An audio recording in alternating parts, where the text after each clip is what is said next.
نحمد ونصلي على رسول الكريم اما بعد فاعوذ بالله من الشيطان الرجيم بسم الله الرحمن الرحيم السلام عليكم ورحمة الله وبركاته.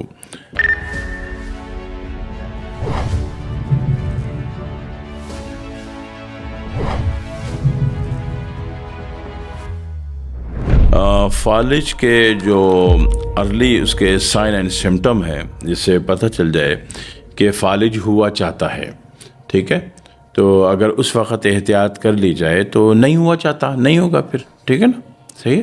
سمجھ لیجئے کہ اسی طرح جب فالج ہوا چاہتا ہے تو اس کے کچھ سائن اینڈ سمٹم ہوتے ہیں. کسی ایک سائڈ کا تھر تھرانا، وائبریٹ ہونا، راشے جیسی کیفیت، یا بالکل کبھی مردہ کبھی زندہ محسوس ہونا، ٹھیک ہے نا، کبھی بے جان محسوس ہونا، کبھی نیوروپیتھی ایکٹیویشن عام طور پر شوگر والوں کو بھی ہوتی ہے کہ وہ کوئی دھڑ ہے، وہ اپنی سوچ سے اس کو ہلانا چاہ رہے تو ہل نہیں رہا، ٹھیک ہے نا، وہ ہاتھ کی انگلیاں ہوں، پاؤں کی انگلیاں ہوں، یا پیٹ کی انگلی ہو، ٹھیک ہے، کوئی سی بھی انگلی ہو، وہ کر نہیں رہی، حرکت نہیں کر رہی، تو یہ اس یونٹ کے فالج زدگی کی کیفیت ہے، ٹھیک ہے.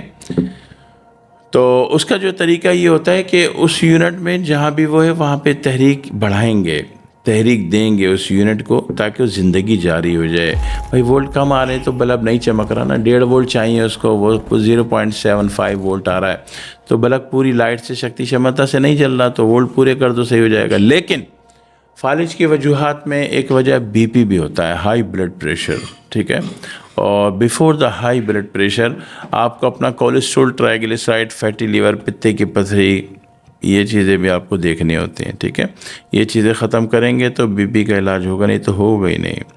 پوری زندگی دنیا آپ کو بی پی کنٹرول کرنے کی دوا دیتی رہے گی جس سے آپ کا بی پی کنٹرول ہے. دیکھیں جی 130 آ گیا، یہ آ گیا، 125 آ گیا، ایسے نہیں ہوگا. بی پی کو جڑ سے ختم کرنا ہوتا ہے پوری وجوہات سمیت. اور جڑ سے ختم کرنے کی جب بات کرو گے نا تو ڈیفینیٹلی آپ کو ہربل آیورویدا میں اور مزاج کے اعتبار سے تاکہ صحیح اور گرامیٹیکل علاج ہو جائے، قانون مفرد اعضاء پہ آپ کو آنا پڑتا ہے، رجوع کرنا پڑتا ہے. اب نہ چاہیں تو بھی کرنا پڑے گا، کیونکہ جہاں ایمانداری اور سچائی ہے فائدہ تو اللہ نے اسی میں دیا ہے، ٹھیک ہے. تو قانون مفرد اعضاء کیا کرتا ہے کہ بی پی کی وجوہات کو ختم کرتا ہے. اس کی وجوہات ایسڈ ویلیوز ہوں یا پھر جناب علی فیٹی لیور، کولیسٹرول، ٹرائیگلیسرائڈ وغیرہ کی بلاسٹنگ ہو، تو وہ اس کو ختم کر دے گا، صاف کر دے گا، ادھیڑ کے نکال دے گا، اور آپ کا بی پی کے ہونے کا عمل جڑ سے ختم ہو جائے گا. کیونکہ بی پی کا ہونا نارمل، اگر ہلکا پریشر بڑھائے گا 50 سے 60 65 دے رہا ہے بار بار تو نیوروپیتھی شروع ہو جائے گی. اور اگر یہ 60 سے لے کے 210 تک چلا گیا تو آپ بدترین لاک اپ میں ہوتے ہیں، نہ ہو 1 منٹ کے لیے کیوں نہ ہو، ٹھیک ہے. تو یہ علاماتیں آپ کو پتہ ہیں، ٹھیک ہے، پتہ چل گئی کہ پہلے رش آئے گا، وائبریشن آئے گا، نیوروپیتھی جیسی کیفیت آئے گی، وہ سائڈ، وہ یونٹ، وہ سائٹ مردہ محسوس ہوگی. تو یہ علامت ہے کہ یہ معاملہ، یہ یونٹ آپ کا فالج میں جا رہا ہے. تو اس میں اگر بی پی نہیں ہے تو صرف تحریک بڑھا، اور تحریک تو معالج دیکھے گا کہ آپ نے کس یونٹ کی بات کی ہے، کہ کہاں پہ ایسا فیل ہو رہا ہے، پھر اس کے اعتبار سے وہ آپ کو اپنا علاج بتا دے گا.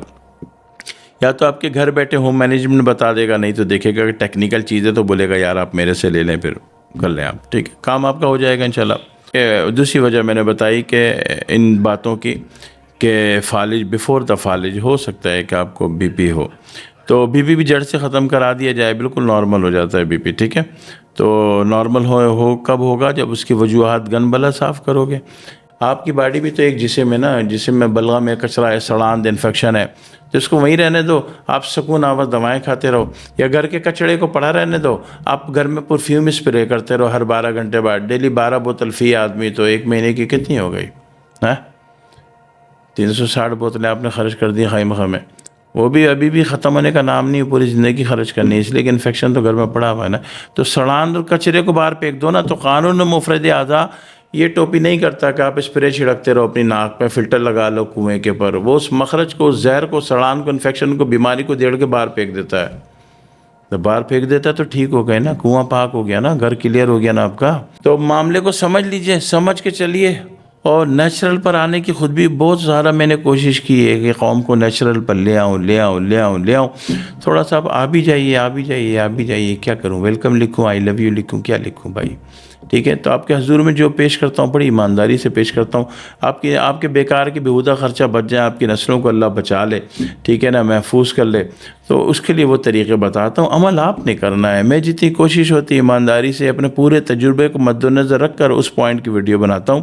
عمل آپ نے کرنا ہے, ٹھیک ہے. آپ عمل پر آ جائیے, اللہ زندگی اچھی کر دے گا, آسان کر دیجیے گا. اپنے بڑے بزرگوں کو مائنس نہ کیجیے, اپنے بڑے بزرگوں سے مشورے کیجیے, ان کی باتیں مانیے, زندگی بننی شروع ہو جائے گی, ٹھیک ہے. جو لوگ اپنے بڑے بوڑھوں کو, بزرگوں کو, نانی دادی کو, ماں کو, ساس کو, باپ کو, نانا کو, دادا کو مائنس کر دیتے ہیں, اپنے استادوں کو, بزرگوں کو مائنس کر دیتے ہیں.